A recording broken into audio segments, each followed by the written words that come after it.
সন্দেশখালীতে উদ্ধার আগ্নেয়াস্ত্র। তৃণমূল পঞ্চায়েত সদস্যের আত্মীয়ের বাড়িতে সিবিআইয়ের অভিযান, আর সেই অভিযানে আগ্নেয়াস্ত্র উদ্ধার। আগারহাটির মল্লিকপাড়ায় অভিযানে ঠিক কি ঘটনা? পিয়ালি রয়েছেন আমাদের সঙ্গে, পিয়ালি আরো আপডেট দেবে। পিয়ালি শোনা যাচ্ছে?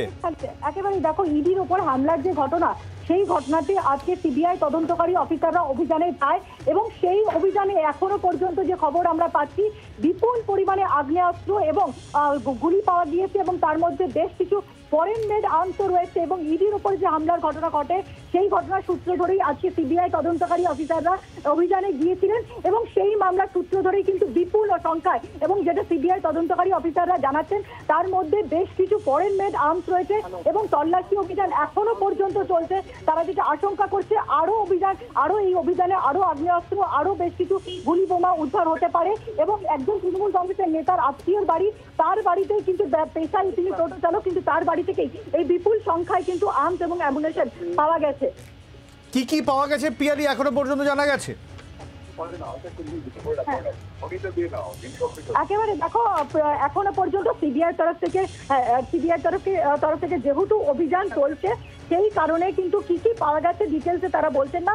তবে সিবিআই সূত্র থেকে তারা যেটা জানাচ্ছেন, যে বিপুল সংখ্যায় আগ্নেয়াস্ত্র এবং তার সঙ্গে সঙ্গে গুলি বোমা পাওয়া গেছে এবং সেই সঙ্গে কিন্তু তার মধ্যে বেশ কিছু বিদেশি অস্ত্র পাওয়া গেছে এবং সেটার সংখ্যাটা কিন্তু যথেষ্ট বেশি, এমনটাই সিবিআই তরফ থেকে জানানো হচ্ছে। এবং তুমি জানো, এর আগে যখন এনফোর্সমেন্ট ডিরেক্টরেট এই শেখ শাহজাহানের বাড়িতে গিয়েছিল, সেই সময় কিন্তু শেখ শাহজাহানের বাড়িতে কোনোভাবে তল্লাশি অভিযান চালাতে দেওয়া হয়নি। তখনই ইডির তরফ থেকে একটা আশঙ্কা প্রকাশ করা হচ্ছিল যে তাহলে কি ওই বাড়িতে এমন কোনো কিছু রাখা ছিল, সেই কারণেই কি আর্মস অ্যামুনিশন রয়েছে বা এরকম কিছু রয়েছে বলেই কি ইডিকে অভিযান চালাতে দেওয়া হয়নি। এবং আজকে সিবিআই তরফ থেকে নির্দিষ্ট একটি খবর পেয়ে তারা এই বাড়িতে তল্লাশি অভিযানে যান এবং সেখানে তল্লাশি অভিযানে গিয়েই কিন্তু তারা বিপুল পরিমাণে, সিবিআই তরফ থেকে জানাচ্ছে, huge quantity of arms and ammunition পাওয়া গেছে এবং তার মধ্যে বেশ কিছু বিদেশি আর্মস রয়েছে বলে জানা যাচ্ছে। ফলে এই বাড়িতে বিদেশি আর্মস কোথা থেকে এলো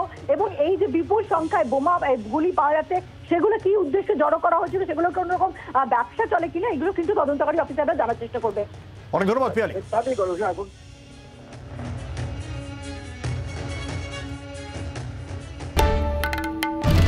বাংলার আওয়াজ, বাঙালির আবেগ, জি 24 ঘন্টা।